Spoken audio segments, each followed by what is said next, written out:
पार नहीं जा सकते। एक बैरिकेटिंग लगी होती है, जंजीरें देखा होगा बंधी होती है, कभी हरिद्वार गए हो है कि नहीं, उसमें जंजीरें लगी होती हैं कि उसके उस पार गए तो फिर गए, है कि नहीं।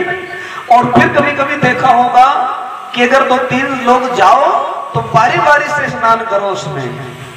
क्यों? क्योंकि स्नान करने के लिए हम अंदर गए, हमारे कपड़े बैग मिलेगा इसकी कोई गारंटी है कि नहीं, यही बात है। हम सब लोग साथ में चले गए और उधर से जब लौटेंगे तो बैग हमारे मिलेंगे, कपड़े मिलेंगे, इसकी कोई गारंटी नहीं है। और ज्ञान गंगा में एक लोग जाओ चाहे 100 लोग जाओ, कुछ चोरी होने का भय, कोई भय नहीं। और फिर उसमें सीमा है कि उसके उस पार गए तो फिर गए, और इसमें कोई सीमा नहीं। इसमें जितना डूबते जाओगे उतना जीवन निखरता और धन्य होता चला जाएगा, है कि नहीं। इसलिए गोस्वामी जी कहते हैं कि ज्ञान गंगा में अवगाहन करने से, स्नान करने से व्यक्ति का जीवन धन्य होता है, श्रेष्ठ बनता है। और ऐसे नहीं, तत्काल प्रभाव पड़ता है। तत्काल प्रभाव किनके जीवन में पड़ा? पहला उदाहरण, हनुमान जी महाराज लंका में प्रवेश करते हैं, और लंका में हनुमान जी महाराज जब प्रवेश किए तो छोटा सा रूप रख करके जब लंका के अंदर प्रवेश कर रहे थे तो लंका की एक रक्षिका जब नगर की रक्षा कर रही थी, नाम था लंकिनी। लंकिनी ने हनुमान जी को रोका और हनुमान जी महाराज से कहा, जाने नहीं मरम सठ मोरा और मोर हार जहां लगी चोर। मेरे बारे में नहीं जानता तो मैं कौन हूं? मैं श्रीलंका की नगर रक्षिका हूं, मेरा नाम है लंकिनी, और मेरी नजरों से बच करके कोई चोर लंका में प्रवेश नहीं कर सकता। हनुमान जी महाराज को गुस्सा गया। हनुमान जी ने मुष्टिका एक महाकपिहनी और रुधिर बमत धरनी धनमणि।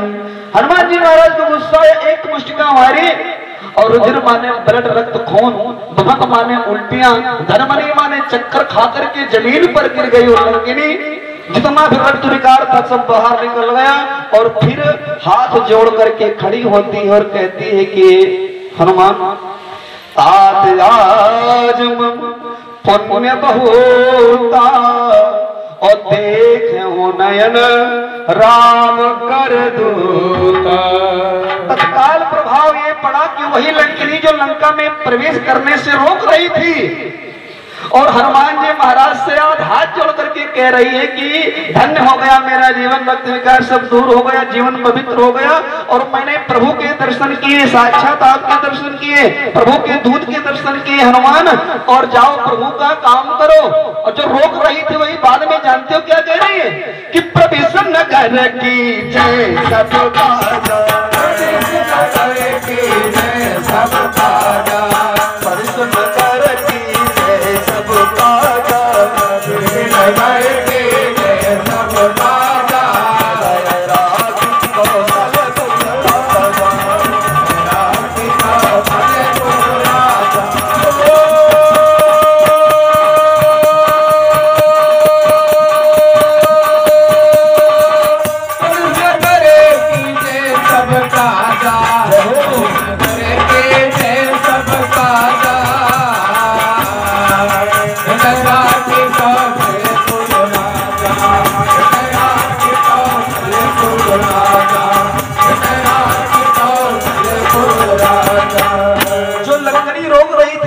कह रही है कि जाओ और हनुमान प्रभु का काम करो, भगवान का काम करो।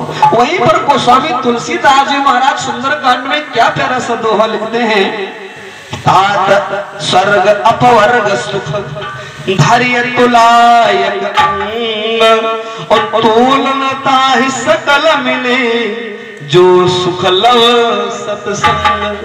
कहा दुनिया के लोगों तराजू के दो पल्ले कितने? दो।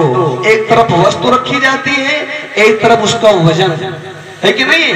2 पल्ले होते हैं तराजू में। लेकिन गोस्वामी जी उस समय की बात कर रहे थे, अब तो डिजिटल जमाना है, अब तो पल्ले सब गायब हो गए हैं कि नहीं, अब तो डिजिटल जमाना है। तो गोस्वामी जी महाराज कह रहे हैं कि तराजू के 2 पल्ले स्वर्ग अपवर्ग दुनिया भर के जितने भी सुख हैं उन सबको प्राप्त करके तराजू के एक पल्ले में रख दिया जाए और सत्संग रूपी ज्ञान गंगा के अवगाहन करने से जो सुख की प्राप्ति होती है तराजू के दूसरे पल्ले में रख दिया जाए तो कौन भारी होगा? तो गोस्वामी जी कहते हैं जो सुख लव सत्संग, सत्संग का पल्ला भारी होगा। वायु भैरव कहने का तात्पर्य ये तत्काल प्रभाव पड़ता है। और किनके जीवन पर पड़ा? एक रत्नाकर डाकू हुआ करते थे, एक रास्ते पर एक जगह पर बैठते थे और रत्नाकर डाकू उधर से जो कोई निकलता था उसको मारते थे, पीटते थे। कभी सामग्री वो नहीं देता था तो हत्या भी कर देते थे। एक बार क्या हुआ, सप्तऋषि उधर से निकले, रत्नाकर डाकू ने रोक दिया और रत्नाकर डाकू ने कहा महाराज कहां जा रहे हो? तो सप्तऋषियों ने कहा मैं सत्संग में जा रहा हूं। तो रत्नाकर ने कहा महाराज ये मेरा इलाका है, इधर से कोई बिना टैक्स दिए ऐसे नहीं जा सकता, मैं यहां रहता हूं और तुम्हारे पास जो कुछ भी है निकाल दो उसके बाद जाओ।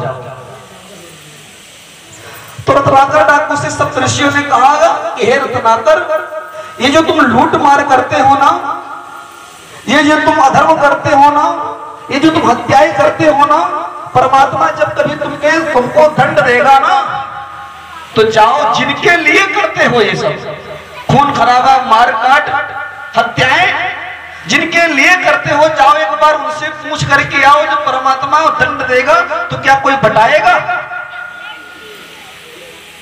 तो रत्नाकर ने कहा वाह महाराज बड़े होशियार, हम जाएं पूछने और आप भाग जाओ।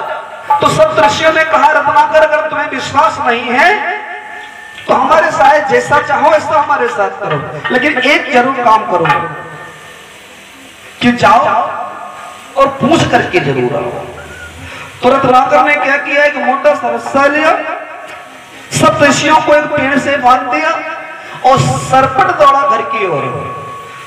घर की ओर जब गया तो सबसे पहले अपने पिताजी से पूछा पिताजी पिताजी पिताजी। पिताजी ने कहा बताओ भैया।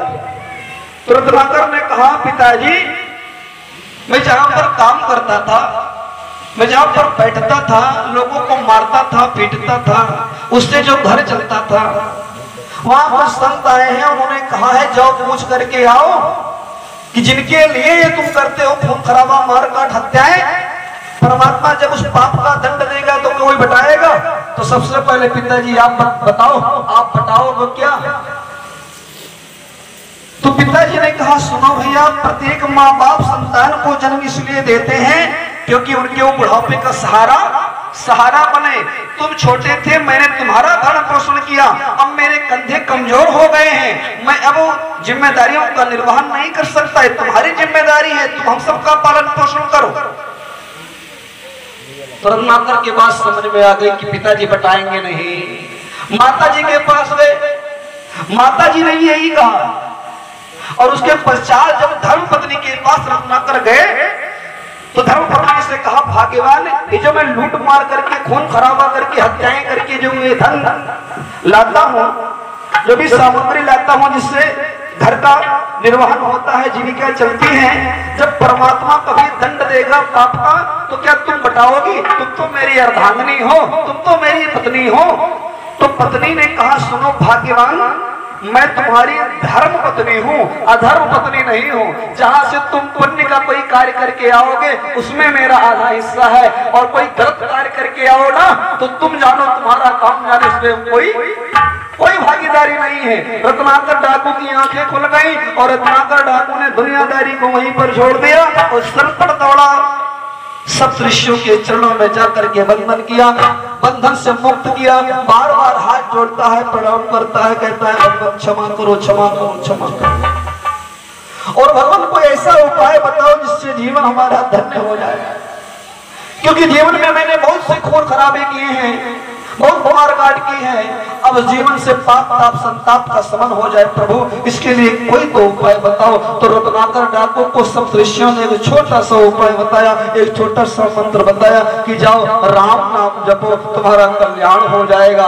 और इस छोटे से मंत्र को भी रत्नाकर नहीं कह पाया, इतना जीवन में कलिमा से कसाय भरा था कि राम राम नहीं कह पाया और मरा मरा कहने लगा। और मरा मरा कहते कहते कहते कहते वही रत्नाकर एक दिन महेश्वर वाल्मीकि बन जाते हैं, जिसके बारे में गोस्वामी जी लिखते उल्टा नाम जपत जग जाना, उल्टा नाम जपत जग जाना, उल्टा